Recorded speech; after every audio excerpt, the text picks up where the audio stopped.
আবার একটা নতুন ভিডিও নিয়ে চলে এলাম। আজকে আমি যাচ্ছি হাওড়া, আর হাওড়ায় কী জন্য এটা তোমরা ভিডিওটা দেখতে থাকো। তো প্রথমে চলে এসেছে আমাদের তালিতে ট্রেন, তো এই ট্রেন নিয়ে চলে যাবো আমরা বর্ধমান।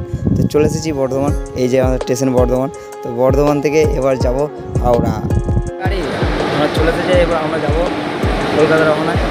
8:35 ছাড়বে গাড়িটা, এটা যে সুপার হয়ে যাবে। তো দেখা হচ্ছে হাওড়া স্টেশন। তো আমরা ফাইনালি হাওড়া চলে এসেছি। হাওড়ায় কত লোক দেখো, মানে প্রচুর ভিজে গেছে। আমরা তো বুঝতে পারছি না যে কোন দিকে যাবো, মেট্রোটা কোন দিকে আছে। তো আমরা প্রথমেই বাঁ দিকে চলে গেলাম, বাঁ দিকে গিয়ে দেখছি হ্যাঁ ঠিক মেট্রোটা ওই সামনে আছে। তো আমরা চলে গেলাম সরাসরি একবারে মেট্রোর সামনে।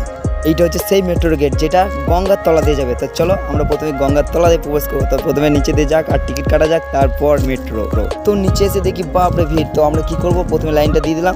তো শেষকালে সমস্ত ইয়ে করে আমরা টিকিটটা পেয়েই গেছি। তো এই তো হচ্ছে আমাদের টিকিট। তো আমরা এবার যাবো মেট্রোতে, আর মেট্রোর ভিডিওটা দেখতে গেলে তোমরা পার্ট 2টা